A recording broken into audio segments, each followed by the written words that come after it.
Okay, we're going to be adjusting the old governor arm again on the WD today, because she's racing away, doing about upwards of about 1,000 RPM at the moment for some reason. Just started doing it all of a sudden, and a good pull and snap back on the old governor adjustment doesn't seem to be doing now, so we've obviously got some sort of problem inside at the moment. But I do believe I've now cured the misfire, done the same thing that Ben one did to his WD, which was put another washer in between the float chamber and the carburetor body, which seems to have also cured the misfire on this engine. Anyway, to access the governor, we're going to have to take this back cover off. Okay, so we're ready to remove the back cover now. Going to get a bit of oil dripping around here, because this back cover does have a little groove around it which retains some oil. Going to have to wipe that gasket surface now as well. But yeah, we can see the lack of adjustment on the governor arm there. She does need something. Yeah, we got some room for some slight adjustment there. Right, well, what I'm going to have to do is, because of the way I've got this set up, is it possible to adjust it in the engine. So we're going to have to take the whole governor arm out, slacken off the nut, adjust it, nip up the nut, and then take it back to the workshop to make sure it's tight before putting it back into the engine. So it's going to be quite a lengthy process. We're going to have to remove this set screw here, push the governor rod out of the engine, and then we've got to take all the speed adjustment rod out, which means the valve cover's got to come off, the exhaust has got to come off. We should get away with leaving the carburetor in place today. Yeah, quite a lengthy job, but I do not want to snap that governor arm by trying to do it in the engine. So we may as well take the longer approach to save us heartbreak. Okay, so like I said, I'm going to have to remove a few bits from the engine now. The old exhaust, it's going to have to come off.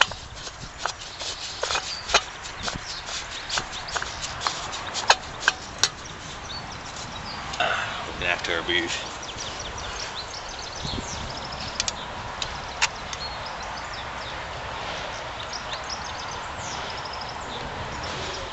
I only recently had this off, because I had to adjust the valve clearances.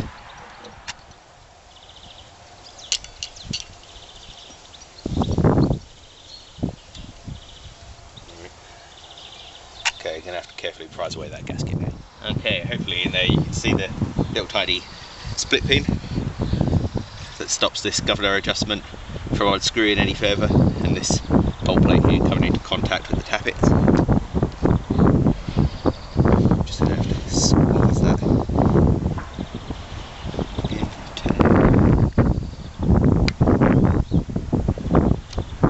There we go. We shall put that on top of the valve. Chest cover. Right, now we can unscrew this. Oh dear, what a job. This is the second time I've had to have this governor arm out since I restored the engine.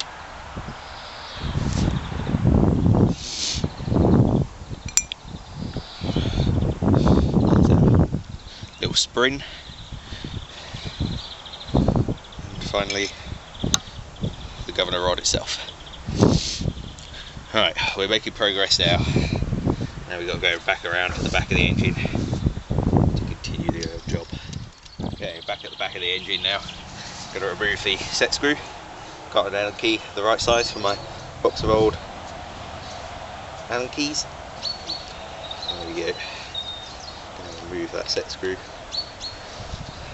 That just nips up the rod that the governor operates on. Considering the amount of times it's been out, it should just slide away. That's the plan anyway. Okay, now we can extract that governor rod.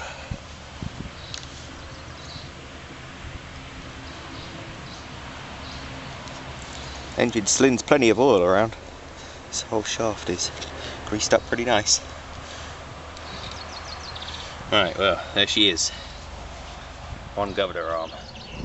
When we first set the old WD up to run for the first time, remember she was kicking back quite a lot, and I did say I had to adjust the ignition timing by changing the timing of the gear that operates the magneto, which is now 2 teeth out. The dots don't line up, and that is the only way to cure the to cure the backfire, because the magneto isn't right for the engine. Valve timing is exact, lines up with the corresponding 2 dots over here. You can see them there, but those 2 dots there, you can just see them now, 2 teeth out. It's amazing what you have to do to an engine to sometimes get it running right. Anyway, we've got the governor arm adjusted now. Took it clean out the engine to adjust it. No chance of it snapping off then. Yeah, pretty good, pretty good. That should be fine. So now we just got to slot it back in the engine, making sure this hole at the top here goes into the pin for the butterfly. If you don't have it in that pin, then there's pointless adjusting your governor arm, because it's just going to not do a single damn thing.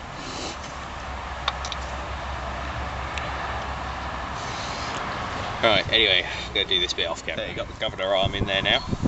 Should be doing its job. So we're ready to reinstall that little set screw. Keeps the governor rod in place.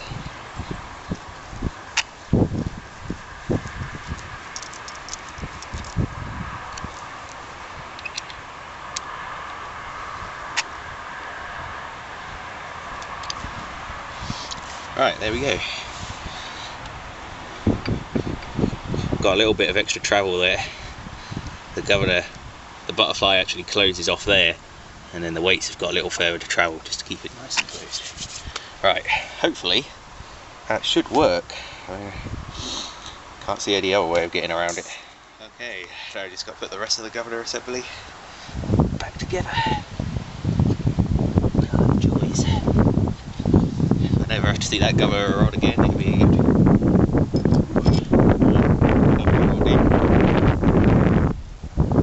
Put the governor adjustment wheel in, and the little screw with the tapering end facing that way.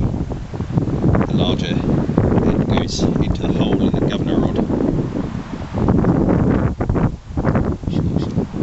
That's it, she's in the hole.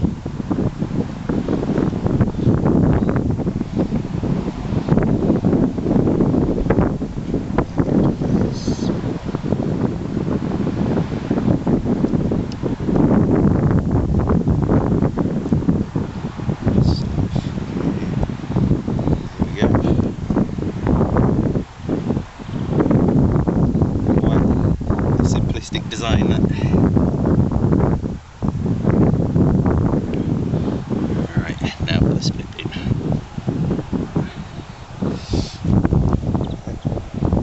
That little spring is closing the governor up nicely. Hopefully, all said is done, it should be running properly.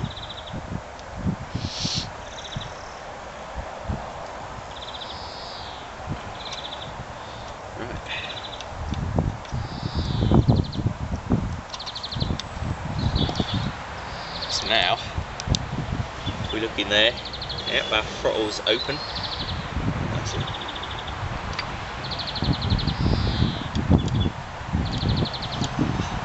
Now it's fully closed. Okay. There. Pretty good.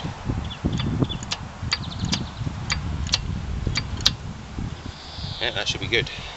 And I'm thinking now, that might reduce the knocking noise a bit. The improperly adjusted governor might have been causing some of our problems with various knocking noises. We'll see. We shall see. Right, got the rest of the damn engine to put back together now. Okay, so put the old back cover on now. Just taking this opportunity whilst this is off, just to make sure the oil differ connecting rod bolts are all okay. Makes no sense not to check those things when you got the crankcase door open.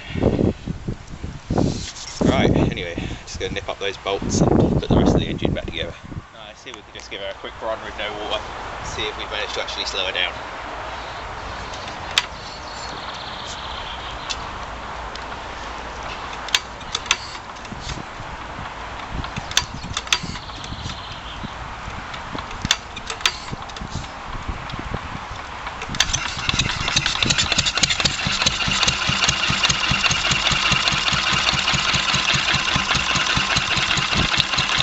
Much better.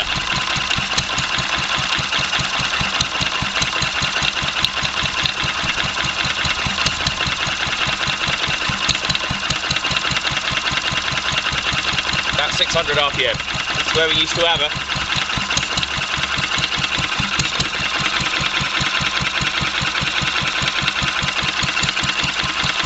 Doesn't run too badly either.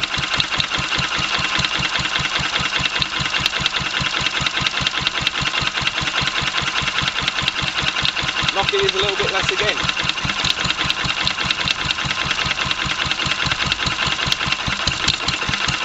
It's going to run out of fuel, it's definitely got much fuel in it. Got no water, so it's just gone for a short run.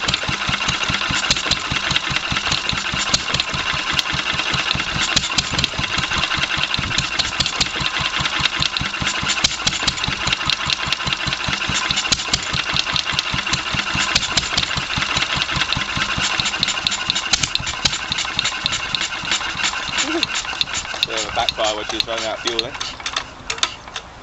Right, anyway, I think we can probably put a bit of water in her now and give her a proper run.